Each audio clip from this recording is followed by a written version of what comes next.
Assalamualaikum warahmatullahi wabarakatuh. Perkenalkan, nama saya Nelda Kurniati dari kelas Akuntansi 21A dengan NPM 21412025. Nah, saya di sini akan menjelaskan tentang elemen dan struktur teori akuntansi. Ada fungsi adanya teori akuntansi yang pertama menjadi pegangan bagi lembaga penyusun standar akuntansi dalam menyusun standarnya. Yang kedua, memberikan kerangka rujukan untuk menyelesaikan masalah akuntansi dalam hal tidak adanya standar resmi. Yang ketiga, menentukan batas dalam hal melakukan judgement dalam penyusunan laporan keuangan. Selanjutnya, meningkatkan pemahaman dan keyakinan pembaca laporan terhadap informasi yang disajikan laporan keuangan. Dan yang terakhir, meningkatkan kualitas laporan yang dapat diperbandingkan. Ada 3 elemen teori akuntansi. Yang pertama, membuat kode sebagai simbol fenomena. Yang kedua, mengombinasikan sesuai dengan peraturan. Dan yang terakhir, menerjemahkan ke dalam fenomena yang sebenarnya terjadi.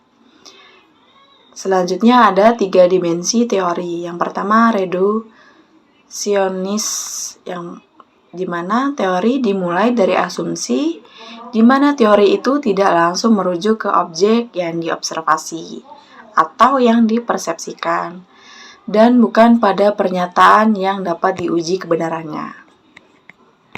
Yang kedua, instrumentalis, sebuah instrumen atau alat menghitung yang akan digunakan untuk menilai pernyataan tentang suatu observasi sama dengan menjelaskan dan meramalkan. Dan yang terakhir, realis, sekumpulan proposisi atau dalil yang merupakan pernyataan suatu kebenaran atau ketidakkebenaran tentang dunia nyata, fenomena atau objek. Selanjutnya ada teori tentang elemen teori akuntansi. Yang pertama ada relevansi. Elemen penting dalam ilmu akuntansi, informasi yang diberikan harus selalu relevan dalam segala aspek. Ada kegunaan. Untuk menyusun laporan keuangan membantu bisnis atau organisasi untuk mengambil keputusan yang tepat mengenai keuangan. Yang ketiga, ada keandalan. Ilmu akuntansi dapat diandalkan atau selalu dapat diandalkan, mengikuti standar prinsip akuntansi yang berlaku umum atau GAAP. Nah, ada konsep dasar teori akuntansi. Yang pertama, konsep dasar akrual. Konsep yang menjelaskan kebutuhan untuk memiliki pendapatan dan kewajiban bisnis ketika seluruh bisnis dilakukan. Misalnya, jika seorang pedagang grosir atau eceran memesan barang dengan persediaan 1 juta, tetapi tidak membayar pada saat itu, pedagang harus mencatat liabilitas atau kewajibannya. Selanjutnya ada konsep keberlangsungan usaha. Konsep ini yaitu akuntan harus menyadari bahwa bisnis itu layak dan akan segera beroperasi.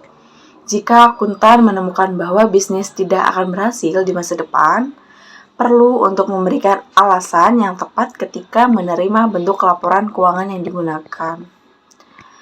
Selanjutnya ada konsep konsistensi. Menekankan pada metode akuntansi yang digunakan dalam perusahaan, yaitu metode tersebut harus selalu digunakan secara konsisten. Misalnya, akuntan telah memutuskan untuk menggunakan metode pembukuan double entry untuk catatan bulanan untuk periode tersebut. Jadi, dia harus menerapkan catatan secara konsisten sampai selesai. Selanjutnya, ada konsep kehati-hatian. Konsep yang menunjukkan bahwa kewajiban atau liabilitas harus diperhitungkan dalam neraca meskipun kemungkinan terjadinya masih kecil.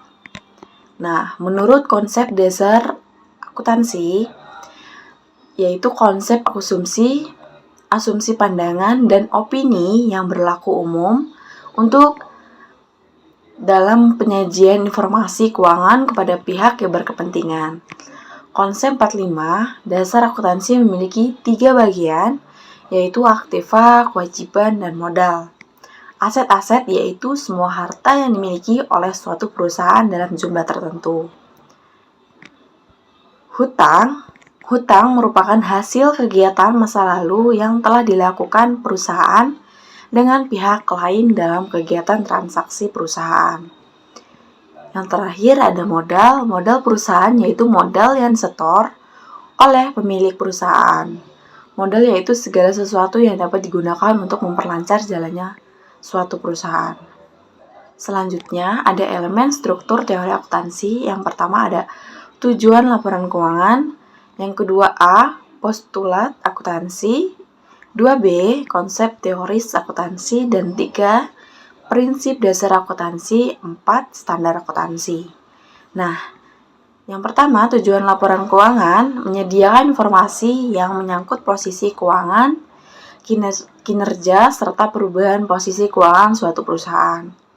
Memberikan informasi keuangan kepada para pemakainya untuk dipakai dalam proses pengambilan keputusan dan untuk menilai kekuatan dan kelemahan perusahaan.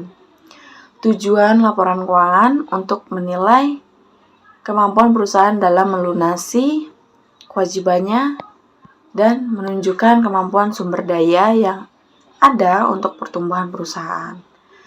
Nah, mungkin itu saja yang dapat saya sampaikan. Apabila ada salahnya saya mohon maaf. Dan kepada Allah saya mohon ampun. Saya akhiri. Wassalamualaikum warahmatullahi wabarakatuh.